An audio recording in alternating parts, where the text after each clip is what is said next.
Es muy fácil, entonces siempre el contexto y la explicación de cada una de las cosas que se van explicando. Todavía.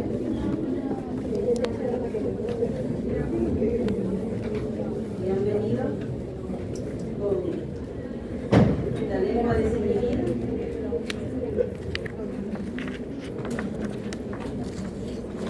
Todavía. De nuevo, y vamos a hablar de la última de las macromoléculas biológicas para completar todos los componentes celulares mayoritarios. Ya hablamos de carbohidratos, lípidos, proteínas, ahora toca hablar de ácidos nucleicos, que es la cuarta macromolécula biológica de gran importancia que hemos venido mencionando a lo largo de la cátedra. Entonces vamos a definir primero qué es un ácido nucleico. Un ácido nucleico es un polímero. Si es un polímero es porque está formada por la unión de muchos monómeros. En el caso de los ácidos nucleicos, sus monómeros son los nucleótidos. ¿Sí? Entonces ahí pueden ver encerrada en la imagen un nucleótido. Ya les voy a explicar su composición, pero tienen que ver como un nucleótido se enlaza con otro, y con otro, formando largas cadenas. Como son nucleótidos los que se están enlazando entre sí, la cadena se llama polinucleotídeo. Entonces, los ácidos nucleicos son polímeros que están formados por la unión de nucleótidos, formando cadenas polinucleotídicas. ¿Sí? Bien, dependiendo del tipo de ácido nucleico, así va a ser su estructura. Dentro de la célula existen dos tipos de ácidos nucleicos: el ADN o ácido desoxirribonucleico y el ARN, ácido ribonucleico. Ambos son componentes fundamentales de la genética molecular y se los tienen que aprender. En el caso del ADN, del ácido desoxirribonucleico, tiene como característica principal que tiene dos cadenas enlazadas entre sí. Es decir, que a eso se le llama una molécula bicatenaria. Bicatenaria significa que tiene dos cadenas que se enlazan generando una estructura helicoidal, como una doble hélice. Si ustedes ya la ven en un aspecto tridimensional, no es una molécula plana, es una molécula tridimensional que tiene una forma helicoidal. Entonces, principal característica del ADN, que es un ácido nucleico bicatenario, porque está formado por dos cadenas polinucleotídicas que se ensamblan una con otra. El ARN, en cambio, acá pueden ver la estructura, solo les aclaro que esa imagen es con fines pedagógicos. A nivel de la estructura celular, el ARN no se representa así, está así para que ustedes puedan diferenciar que hay un ácido nucleico, que es el ADN, que es bicatenario, y que el ARN es monocatenario. Es decir, que el ARN siempre tiene una sola cadena polinucleotídica. Son de las principales diferencias. En el camino vamos a ir viendo las diferencias más profundas. El monómero del ácido nucleico se llama nucleótido. El nucleótido es una molécula que está formada por tres elementos fundamentales. Un grupo funcional, el grupo fosfato. El grupo fosfato está enlazado a un azúcar, es decir, un carbohidrato que se clasifica como pentosa porque tiene 5 átomos de carbono en su estructura. Y luego tenemos una base nitrogenada, que es como la parte más importante dentro del nucleótido, porque es la que va a permitir generar la estructura y el reconocimiento de otras moléculas para que ejerza su función el ADN. Entonces, un nucleótido está formado por tres elementos, aquí los pueden ver. El grupo funcional fosfato, que está aquí marcado en verde, está el átomo de fósforo en el centro con 4 oxígenos que lo rodean. Si se fijan, tiene carga negativa, porque esos OH que rodean al fosfato se han disociado generando o soltando protones. Por eso es que se llama ácido desoxirribonucleico. Todo ácido, recuerden que tiene la capacidad de donar o ceder protones. Todo ácido dona o cede protones, entonces acá se han cedido esos protones y el ADN ha quedado con el grupo fosfato del nucleótido cargado negativamente. Entonces siempre tienen que saber ustedes que la molécula de ADN, gracias a la presencia de ese grupo funcional fosfato que se ha disociado, va a tener una carga negativa por sí misma. Entonces el ADN es una molécula cargada negativamente. Eso es importante cuando se quieren hacer estudios de ADN y se utiliza esa carga negativa como parámetro para su estudio. Luego, pueden ver el segundo componente del nucleótido, una pentosa, un carbohidrato de 5 átomos de carbono. ¿Sí? Esa pentosa, dependiendo del tipo de ácido nucleico, va a ser una D-ribosa, si estamos hablando de la ARN, o una desoxirribosa, una D-desoxirribosa si estamos hablando del ADN. Entonces, el azúcar que compone el nucleótido puede ser una ribosa, específicamente sería una D-ribosa por el tipo de orientación de sus átomos, o una D-desoxirribosa. Este es el nombre propio del azúcar pentosa que forma parte de un nucleótido. Y luego tenemos la base nitrogenada, que es la parte como más importante, porque es la que permite el funcionamiento de los ácidos nucleicos. La base nitrogenada está formada por unos anillos, ya sea uno o dos. Ya van a ver que hay unas que tienen un anillo, otros que tienen dos, y tienen, como su nombre lo dice, nitrógeno en su estructura y sustituyentes químicos a su alrededor. Esos sustituyentes ya empezó a callar. Hola, pues sí, no quiere que lo tenga en un lado, quiere que lo tenga en la mano. Bueno, entonces, ahí podemos ver otra imagen del nucleótido.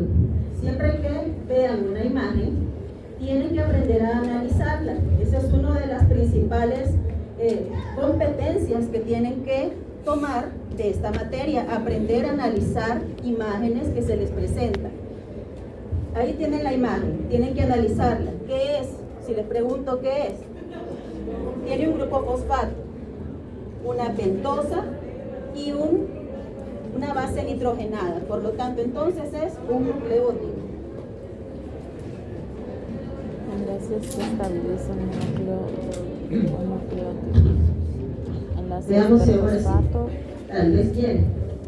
Bien.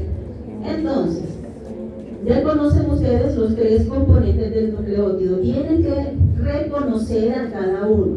¿Sí? Grupo fosfato, la ribosa o desoxirribosa, ya les voy a enseñar a diferenciarla, y la base nitrogenada. ¿Qué otra cosa es importante y se tienen que aprender? Se tienen que aprender los enlaces que estabilizan la molécula. Entre la base nitrogenada y el azúcar se establece un enlace. Miren quién está participando, el nitrógeno.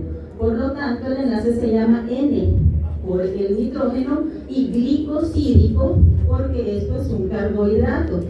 ¿Sí? Entonces, el enlace que une la base nitrogenada y la pentosa se llama N-glicosídico.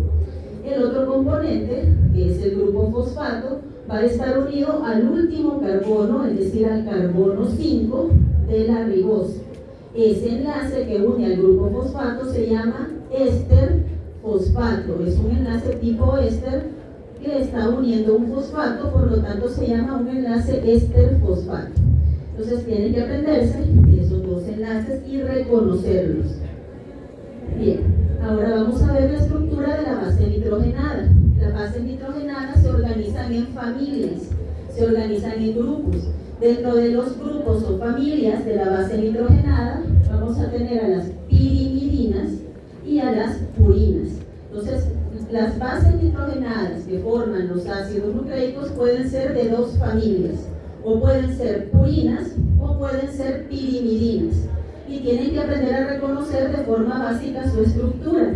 Las pirimidinas están formadas por un solo anillo de 6 lados.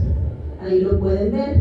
Tienen un solo anillo, tienen un grupo ceto que se repite en su estructura, tienen diferentes sustituyentes, puede ser el grupo amino, miren, el grupo metilo o simplemente hidrógenos. ¿Cuáles son los que pertenecen a las pirimidinas? La citosina, la timina y el uracilo. Esos son los nombres específicos de cada una de esas bases nitrogenadas. Citosina, si tiene el grupo amino; timina, si tiene el metilo; uracilo, si simplemente tiene 2 hidrógenos. ¿Qué característica general tienen? Que solo tienen un anillo de 6 lados, que se le llama anillo de pirimidina. Por este lado tenemos a las purinas. Las purinas tienen doble anillo. Tienen un anillo de 6 lados, un anillo igual al de las pirimidinas, pero a la par tienen otro anillo de 5 lados. El anillo de 5 lados se llama anillo imidazol. Entonces la estructura de esta molécula está formada por un anillo de pirimidina enlazado a un anillo imidazol. Son 2 anillos fusionados los que forman las purinas. A esta familia pertenecen la adenina y la guanina. Por eso, por favor, acuérdense de cuando van a mencionar a las purinas de la palabra agua, porque A de adenina, ¿sí? Guan, ¿de qué? De guanina. Y pura, de pirimidina. Si ustedes se acuerdan el agua pura y se la imaginan, aunque sea imaginada para hidratarse, ¿sí?, van a acordarse de cuáles son las purinas. Si ustedes se recuerdan de un vasito de agua pura, sin contaminantes gaseosos, sin componentes carbonatados, sin cafeína, agüita pura, ¿sí? Entonces, que cuando usted vea al agua transparente dentro del vaso, ¿de qué se va a acordar? Agua pura, purinas, adenina, guanina. Y que no se les olvide ese acrónimo para que se recuerden cuáles son. Bien, esa es la estructura general de las bases nitrogenadas. Acá las pueden ver dependiendo del tipo de ácido nucleico. Acá tenemos a la adenina, timina, citosina y guanina. Acá la podemos ver en esta parte celeste. Esas 4 son las características del ADN. El ADN tiene característicamente esas 4 bases nitrogenadas. Son 2 purinas y 2 pirimidinas. El detalle es que estas bases nitrogenadas en la biología se presentan respetando una afinidad total y completa por otra base nitrogenada. No se unen al azar, no se unen como caiga, se unen siempre de la siguiente manera. Siempre que haya una timina, a la par habrá una adenina. Ellas son parejas inseparables, ¿sí? Lo normal dentro del ADN es que la adenina y la timina vayan enlazadas juntas, una a la par de la otra. Y la citosina y la guanina se ensamblan una frente a otra, siempre juntas formando una pareja. Guanina-citosina o citosina-guanina. Timina-adenina, adenina-timina. A eso se le llama complementariedad de bases. Es como que cada una de sus bases encontró a su media naranja, encontró a su media mitad, y con profunda lealtad solo se va a unir a ellos. No, siempre pasan cosas. Ya les voy a contar. Entonces tenemos que, si hay una timina, de forma normal, se va a complementar con una adenina. Si hay una adenina, se va a complementar con una timina y se van a unir. Igual con la citosina y la guanina. Ahora fíjense, eso es lo normal y lo que tiene que suceder. Si por alguna razón dentro de la síntesis del ADN se coloca en lugar de una adenina, una guanina, por ejemplo, en la parte de la timina, eso ya tiene implicaciones, puede tener implicaciones graves. ¿Saben cómo se le llama a la sustitución de una base en el ADN? Mutación, correcto. Entonces, si hay una infidelidad aquí, ocurre una mutación. Y la mutación dentro del genoma puede venir asociado a diferentes tipos de enfermedades. Dentro de las más frecuentes, el cáncer, que es una enfermedad característica por una acumulación de mutaciones cuando no se ponen las bases en orden correcto. Siempre la timina con la adenina y la citosina con la guanina. Eso es en el ADN. En el ARN, la timina sale del juego. Si se fijan, la timina y el uracilo se parecen mucho en su estructura, son pirimidinas. La timina pierde un grupo metilo y ya queda listo su estructura. El uracilo se va a unir con la adenina, es decir que en el ARN la timina se sustituye por uracilo. El ARN no contiene timina, contiene uracilo en lugar de timina. Y el ADN, al contrario, tiene timina y no uracilo. El uracilo es específico del ARN, la timina es específica del ADN. El uracilo se une con la adenina y la citosina y la guanina sí son compartidas por ambos ácidos nucleicos. Bien, este es el otro componente. Ya hablamos del componente base nitrogenada, hoy vamos a hablar del componente ribosa. La ribosa es una pentosa.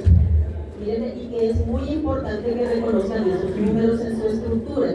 Acá tenemos al carbono 1, al carbono 2, carbono 3, carbono 4 y arriba, por fuera del anillo, el carbono 5, unida por un oxígeno en medio. Esos números son súper importantes. ¿Por qué? Porque el sustituyente que esté en el carbono 2, en este que ustedes ven ahí, es el que va a definir si es una ribosa o una desoxirribosa. Entonces, cuando vean una azúcar de estas, y yo les pregunto, ¿es del ADN o es del ARN? Ustedes van a ubicarse primero, como primer paso, en el carbono 2. Aquí está el carbono 2, correcto. Si hay un OH, ¿sí? Significa que ahí hay un oxígeno, miren. Entonces, ¿cómo se llama esta bien? Desoxi. Pero esta no está desoxi porque sí tiene oxígeno. Entonces, esta es la ribosa, la que tiene el OH, no se ha desoxigenado. Su OH está íntegro y completo en el carbono número 2. Tenemos acá la desoxirribosa que pertenece al ADN. Van a buscar el carbono 2 y van a ver el sustituyente. Ahí no hay un OH, solo hay un H. Eso significa que perdió un oxígeno a través de un proceso muy complejo que van a estudiar en bioquímica. Entonces se quedó solo con un hidrógeno. Entonces es una desoxirribosa porque perdió un oxígeno en el carbono 2 de su estructura. Así las van a reconocer. Si hay OH, se llama D-ribosa y pertenece al ARN. Si hay solo una H, se llama D-desoxirribosa y pertenece al ADN. Así las van a diferenciar a cada una de las pentosas que participan en un ácido nucleico. Entonces tienen que hacer el análisis, porque se los voy a poner en el examen. Se dirigen al carbono 2 como paso 1 y miren si hay un H o un OH. Si hay un OH es la ribosa, si hay un H es la desoxirribosa porque ha perdido el oxígeno a través de un proceso químico muy complejo. Bien. Ahora fíjense bien, en el fenómeno del metabolismo de los nucleótidos se pueden generar unas moléculas llamadas nucleósidos. Es decir, que para formar un nucleótido o para degradar un nucleótido siempre participa un nucleósido de por medio. ¿Y que es un nucleósido con S? Es la pentosa, el azúcar, ya sea ribosa o desoxirribosa, y la base nitrogenada. ¿Qué componente le falta para hacer un nucleótido? El fosfato. Entonces un nucleósido ha perdido el grupo fosfato. Chicos, por favor pasen un poquito más rápido la lista porque ya vamos casi a la mitad de la... Yo voy empezando. De la hora. Ya por ahí. Estoy empezando. Pero sí pasen la lista rápido y asegúrense de firmar. Así después lleguen a llorar y arrodillarse, yo no les voy a poner la asistencia. Bien. Este es un nucleósido, miren. Es una base nitrogenada. Esta sería una purina o una pirimidina. Veanle la forma. Es una purina. La purina siempre tiene dos anillos. Miren, una cosa para que no se les olvide. ¿Cuál palabra es más larga? ¿Purina o pirimidina? Pirimidina, vale. La que tiene la palabra más larga tiene la base más chiquita, porque solo tiene un anillo.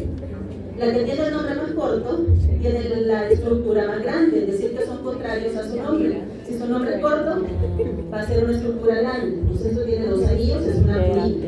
¿Sí? Y esta, qué gran tip. Una pirimidina, porque solo tiene un anillo. Entonces, el nucleósido es una estructura formada solo por la ribosa y por la base nitrogenada.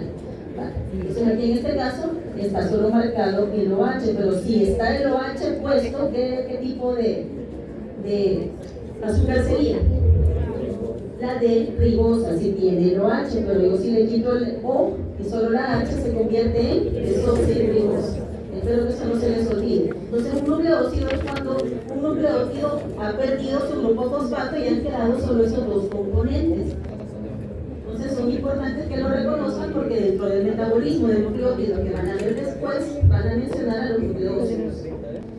Bien, ¿cómo se nombran los nucleósidos con S?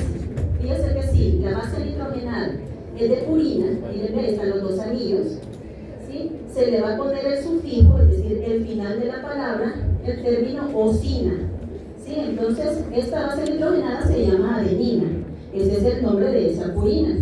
Pero cuando se une con el azúcar por un enlace N-glicosídico, se convierte en adenosina.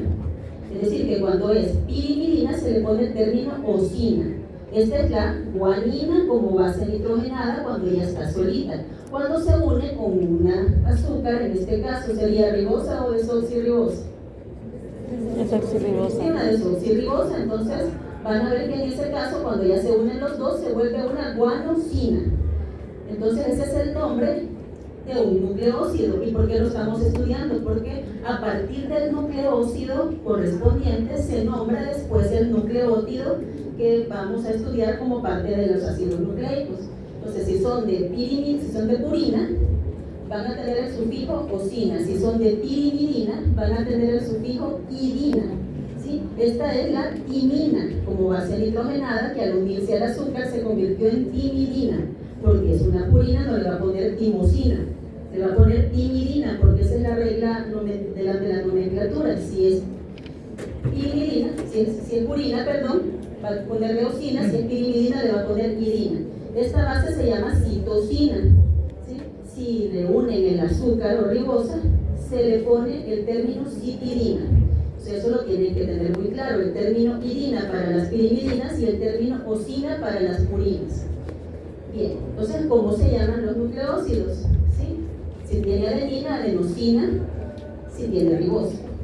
Se llama guanosina si viene de la guanina, citidina si viene de la citosina, timidina si viene de la timina, uridina si viene del uracilo. ¿Sí? Así es el nombre correcto que toman esas bases nitrogenadas cuando se empiezan a combinar con el azúcar. Si tienen el azúcar desoxirribosa, sería una desoxiadenosina. ¿Sí? Siempre se le antepone el término desoxi aparte de osina o de idina. ¿Sí? Si tiene la desoxirribosa en su estructura. Entonces, la base nitrogenada que contiene adenina y desoxirribosa se le llama desoxiadenosina cuando se convierte en un nucleócido. Desoxiguanosina, desoxicitidina, desoxitimidina, desoxiuridina. Entonces tienen que reconocer esos nombres. Bien, ahora vamos a ver ya como tal los nucleótidos. Fíjense que este nucleótido es el más común de todos los que hay en la célula.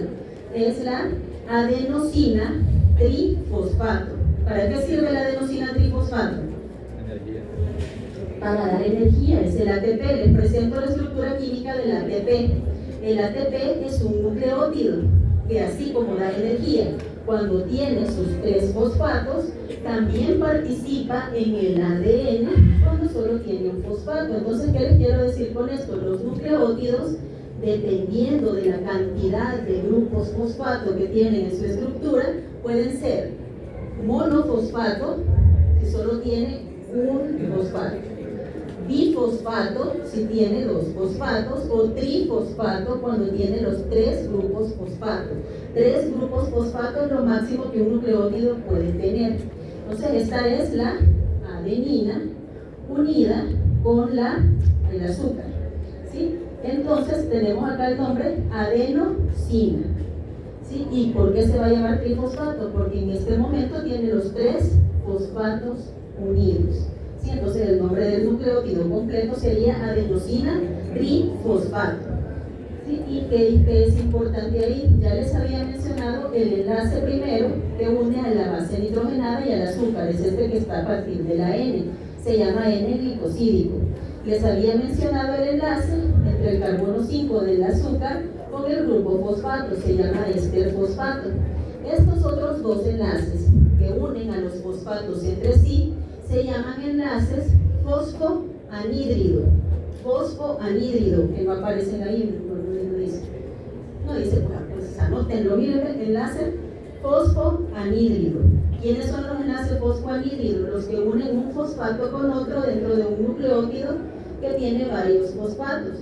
¿Y cuál es la importancia del enlace fosfoanhídrido, el que une dos fosfatos?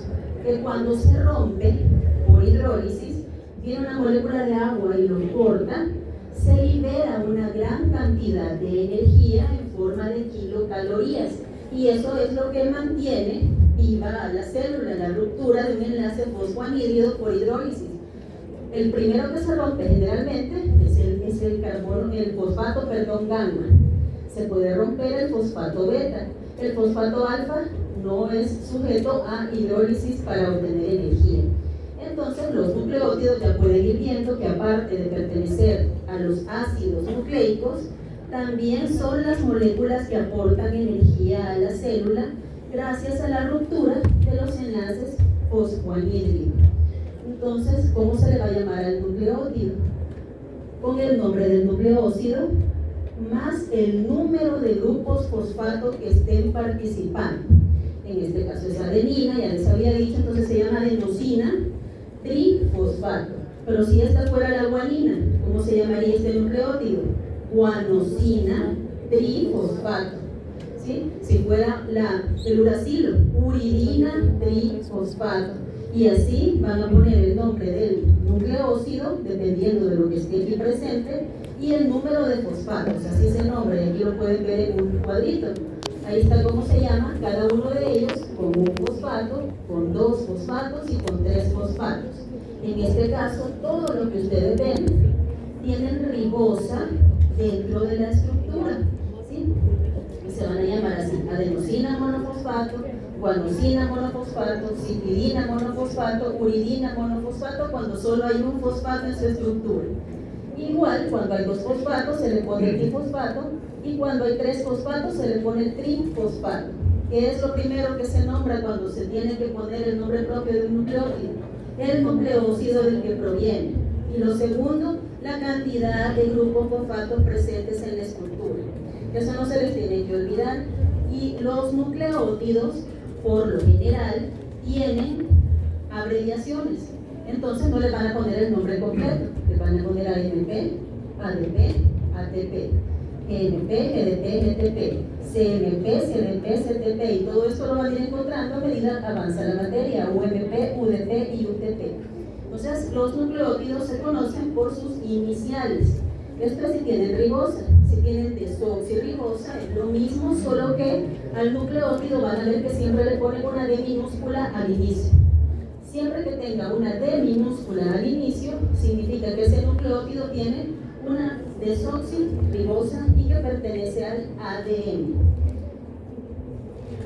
Bien, ahora vamos a ver, eso era el estudio de los nucleótidos como moléculas individuales, como monómeros. Hoy lo vamos a ver cómo se polimerizan, porque los ácidos nucleicos son polímeros de nucleótidos. Bien, entonces aquí pueden ver, ¿qué es esto? Vean la estructura, lo ven, lo analizan: grupo fosfato, una pentosa, una base nitrogenada, entonces es un nucleótido. Y este de aquí abajo, otro nucleótido. Miren, entonces ¿qué va a pasar en este momento? Hay dos nucleótidos que se tienen que unir. Bien, entonces ahora van a ver los números. El carbono 3 tiene un OH. Ese OH del carbono 3 va a reaccionar con el OH del fosfato presente en el carbono 5. Se va a unir este fosfato con este OH de la pentosa. Se libera una molécula de agua y queda unido un nucleótido con otro. ¿Cómo se le llama a ese enlace? Fosfodiéster.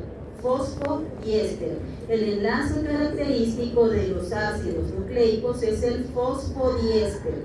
¿Y por qué se llama así? Di, ¿qué significa? Dos. Di significa dos.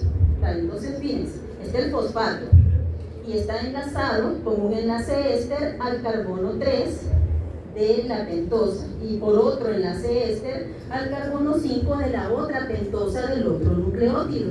Entonces van a ver que hay un fosfato y dos enlaces éster interviniendo, uno para unirlo al nucleótido de arriba y otro al nucleótido de abajo, y queda el fosfato como intermediario de unión entre los dos elementos. y así se forma el enlace fosfodiéster, porque es un fosfato que tiene dos enlaces éster que une dos nucleótidos, y así se van a ir uniendo un nucleótido con otro. Bien, aquí pueden ver la misma imagen, miren, analicen la molécula, es un nucleótido, el carbono 3 reacciona con el OH del fosfato ubicado en el carbono 5, sale la molécula de agua, se forma el enlace fosfodiéster, y así se van uniendo un nucleótido con otro, y con otro, y con otro, hasta formar una larga cadena polinucleotídica a través del ensamblaje de enlaces fosfodiéster. Ahora bien, quiero que vean esto. En esta cadenita de ADN, que está aquí, esta es una pequeña cadenita de ADN, donde se han unido, en este caso, 3 nucleótidos, van a tener aquí arriba un fosfato que está ubicado en el carbono número 5. Este es el 5, el que está arriba, el que está fuera de la línea. Entonces, siempre un extremo de la cadena va a ser 5' fosfato. ¿Por qué? Porque la primerita molécula que está al iniciar la cadena y que está libre sin enlazar es un fosfato unido al carbono 5. A eso se le llama región 5'. 5, ¿por qué? Porque es el carbono 5 que está cargando el fosfato que está libre. La región 5', es la primera. Y por último, vamos a ver que lo que queda libre es un OH. ¿Dónde está ubicado el OH de la pentosa en ese caso? En el carbono 3. Entonces, la parte de abajo de esta pequeña cadena se llama 3'. Y como lo que está libre es un OH, se le llama 3'OH. Entonces, van a ver que siempre el ADN va a tener una direccionalidad, creo que sale aquí, sí, una direccionalidad de 5' a 3'. Entonces, siempre que el ADN se va a sintetiza de 5' a 3'. Entonces, cuando oigan eso, ustedes tienen que saber qué significa el 5. El 5 significa que está libre el fosfato unido al carbono, el fosfato unido al carbono 5, por eso se llama 5, y el de abajo se llama 3'OH, porque lo que queda libre es el OH del carbono 3. Y eso define la direccionalidad de la cadena. Por eso van a ver hasta memes. Un día vi, ¿cómo se llama? Mi muñequita Mafalda, que le preguntaban, ¿y cuál es el sentido de la vida? Ella responde, de 5' a 3', porque es la forma de cómo nuestro ADN se sintetiza. Y entonces en el ADN están todas las instrucciones para la vida. Por eso se dice que el sentido de la vida, si ustedes no lo han encontrado, por lo menos ya lo saben, que es de 5' a 3'. Sí, y eso lo define la direccionalidad de la cadena del ADN. Bien, entonces aquí pueden ver ya cómo se va formando una cadena. Uy, ya voy a romper el micrófono, no es mío. Bien, está aquí un pequeño fragmento de una cadena de ADN. Aquí pueden ver de forma esquemática la base nitrogenada, el azúcar, el fosfato, el enlace fosfodiéster y otro nucleótido de base nitrogenada, azúcar y fosfato. Base nitrogenada, azúcar, fosfato. Base nitrogenada, azúcar, fosfato. En ese orden se van poniendo en la cadena, de tal manera que todas las ribosas, en este caso desoxirribosas, porque es el ADN, quedan en línea, formando el borde de la doble hélice. Y el fosfato sobresale hacia afuera con su carga negativa, por eso es que es cargada negativamente. Entonces esta parte, donde está el azúcar y el fosfato, se le llama parte común, porque es igual para todos los nucleótidos y en toda la cadena. La parte variable la constituyen las bases, que el orden de las bases va a ser distinta en cada fragmento de ADN. Y saben que en el orden en que están esas bases es el mensaje que ese ADN en ese fragmento lleva. Es decir, que muchos de los fragmentos de ADN llevan una secuencia específica de letras que se traduce específicamente en una proteína después de un largo proceso genético. Entonces las bases son la parte variable, porque es donde está metido, donde está incrustado el mensaje que el ADN lleva para poder sintetizar proteínas en el cuerpo. Entonces la parte común, azúcar y fosfato, formando un esqueleto que está en las orillas. En el centro están las bases nitrogenadas, y acuérdense que no se unen al azar. Siempre que haya una adenina, se une con una timina. Siempre que hay una guanina, se une con una citosina y eso así es en todo momento. Bien, entonces, ¿cómo llegaron a esa conclusión de que el ADN tenía esa constitución? El primero que, eso es nuevo, no crean que se ha sabido siempre. Esa estructura del ADN se supo a partir más o menos de 1950. Antes de eso no se sabía. A finales de 1800, este señor, Erwin Chargaff, empezó a estudiar el ADN de plantas y empezó a darse cuenta de que cuando hacía la separación de las moléculas de ADN, encontraba la misma cantidad de adeninas que de timinas, la misma cantidad de guaninas y de citosinas. Es decir, que si en una planta habían 100 adeninas, habían por fuerza 100 timinas. Si habían 200 citosinas, habían por fuerza 200 guaninas. Y fue así como se descubrió la complementariedad de bases, que la adenina y la timina van juntas, por eso existen en la misma cantidad, y que la guanina y la citosina van juntas y por eso existen en la misma cantidad. Entonces lo primero que se determinó fue la proporción 1 a 1 de adenina-timina y de guanina-citosina. Eso lo hizo ese señor, es decir, que el primer eslabón para conocer el ADN fue conocer la complementariedad de base, es decir, que adenina y timina se unían. Guanina y citosina se unían porque había una relación de 1 a 1. Por cada adenina había una timina, por cada guanina había una citosina en cada especie que él estudió. Luego vinieron estos dos señores, no, una es mujer, ella se llama Rosalind Franklin, era una científica de Inglaterra, del Reino Unido, donde ella era de esas personas que son como un ratón de laboratorio. Pasada metida en el laboratorio y logró cristalizar una molécula de ADN y luego lo pasó por rayos X. Ya habían sido descubiertos en ese momento los rayos X, estamos hablando del inicio de los 1900, y se descubrió un patrón específico, ¿sí? Y se dice de que en ese momento ella descubrió el patrón de cómo están organizados los átomos dentro del ADN para poder establecer una estructura tridimensional, pero resulta que ella era mujer y no podía presentar el estudio. Entonces le dijeron a este señor, a Maurice Wilkins, que por favor presentara el estudio de Rosalind Franklin, porque él era hombre y él sí podía presentar un estudio científico reconocido por la academia. O sea, imagínense cómo fueron las cosas en la historia. Pero al final, o sea, sí se le reconoce. Se pelearon al final ellos dos, yo no sé qué más habrá pasado, así dicen los chambres que se pelearon. Ella se murió muy joven, muy decepcionada, pero que hizo un importante descubrimiento, descubrió el patrón de difracción de rayos X, así se le llama esto, donde se observa simetría, y eso significa que hay una cadena y otra cadena, que tienen la misma estructura básicamente. A partir de ese estudio que hizo Rosalind Franklin, estos señores, que a lo mejor ya los han oído, son Watson y Crick, empezaron a ordenar en base al patrón de difracción de rayos X encontrado por Rosalind Franklin, empezaron a estudiar cómo se organizaban los átomos en el espacio.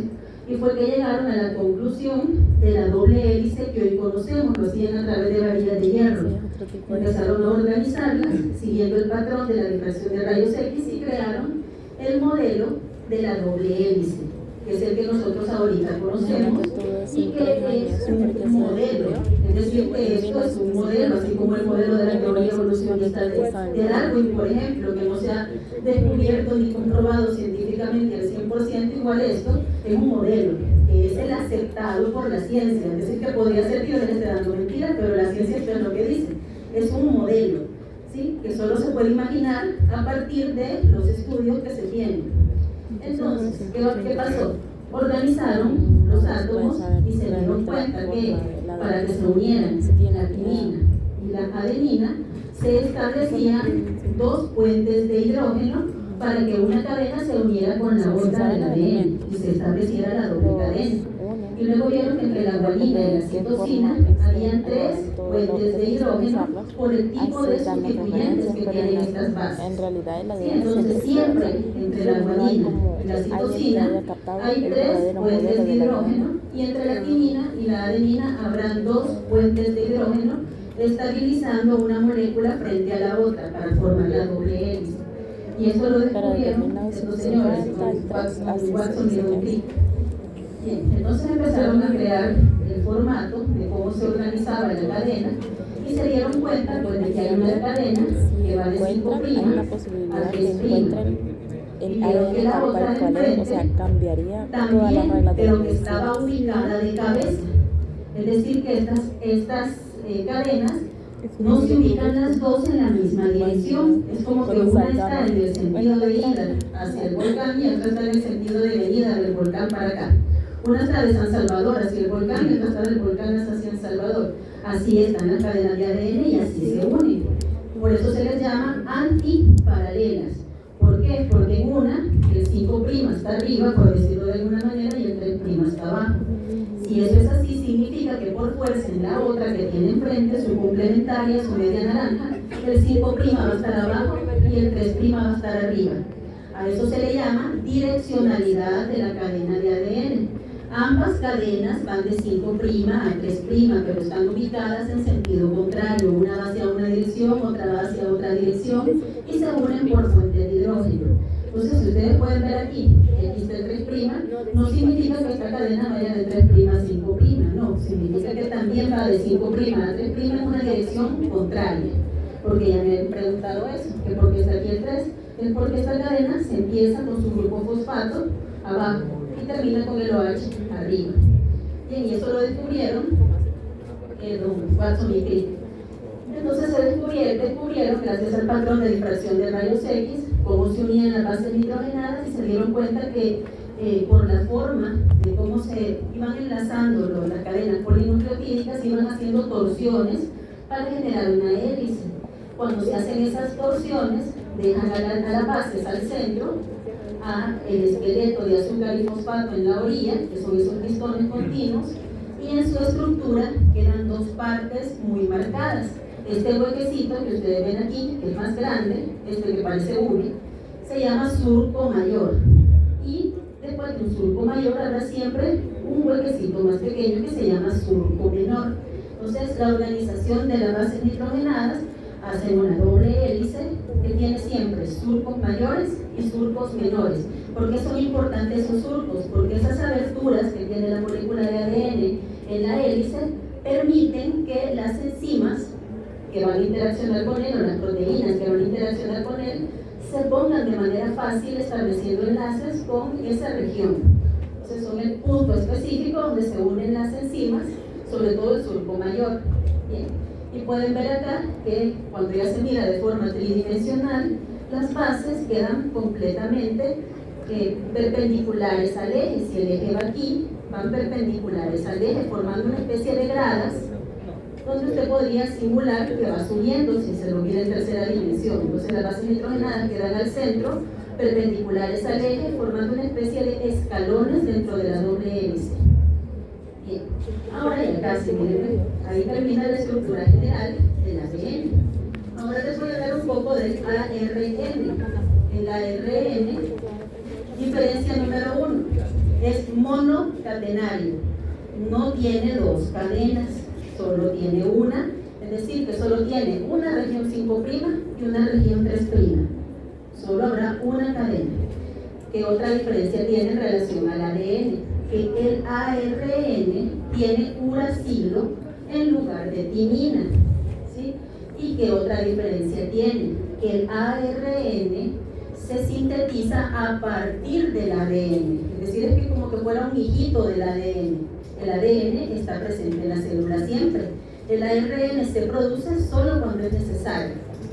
Bien, a pesar de ser una sola cadena, el ARN no lo van a ver ustedes lineal, porque hay un fenómeno que se respeta cuando se trabaja con cadenas polinucleotídicas y es la complementariedad de bases, ¿sí? Si una base mira su media naranja del otro lado, se van a pegar entre ellas a través del puente de hidrógeno y se van a generar estructuras tridimensionales diversas dependiendo del tipo de ARN. Acá pueden ver un ejemplo. Este ARN se llama ARN mensajero. ¿Sí? El ARN mensajero se puede decir que es de los ARN que tiene una forma más lineal, aunque su forma va variando durante el transcurso donde se procesa. Pero es el más lineal. Es una secuencia de bases nitrogenadas que se llama mensajero porque en esa secuencia está el mensaje correcto para sintetizar aminoácidos para formar proteínas. Es decir, es que la que lleva el mensaje que dice cuál proteína y en qué orden se van a colocar los aminoácidos para sintetizarla. Entonces se llama ARN mensajero. Tenemos por otro lado al ARN de los ribosomas. Se llama ARN ribosomal. El ARN ribosomal está formado por pequeñas fracciones de ARN, por pequeñas cadenas de ARN que se combinan con proteínas. La parte morada sería proteica, la parte roja sería ARN. Es decir, que es una molécula ribonucleoproteica. ¿Por qué? Porque está formado por ácido ribonucleico más proteína. Y se ensambla a partir de una subunidad 60S y otra subunidad 40S, se crea un ribosoma eucariota de 80S. En este punto esperaría yo que ustedes ya sepan qué significa la S. ¿Qué significa la S? Ajá. O sea que por gusto que el laboratorio de la tarde ahora van a ir a dar Svedberg. ¿Sí? Son las unidades de sedimentación o coeficiente de sedimentación. Entonces los ribosomas reciben su nombre de acuerdo al coeficiente de sedimentación que se mide en unidades S, que corresponden a el científico Theodor Svedberg, que fue el que creó la primera centrífuga del laboratorio. Entonces el AS es Svedberg. Entonces ahí pueden ver que este ribosoma se llama ribosoma 80S, contiene ARN ribosomal y va a servir para leer al ARN mensajero, y esta es una fábrica de proteínas en base a aquella plantilla de ARN. Luego tenemos a otro ARN que lo tienen que ir conociendo así esquemáticamente, así se mira. Aquí está la región 5', aquí está la región 3', es decir que es una molécula completamente plegada por complementariedad de bases. Se llama de transferencia porque esa molécula se encarga de transferir aminoácidos. ¿Y para qué sirven los aminoácidos? Para fabricar proteínas. Entonces esta molécula es como un adaptador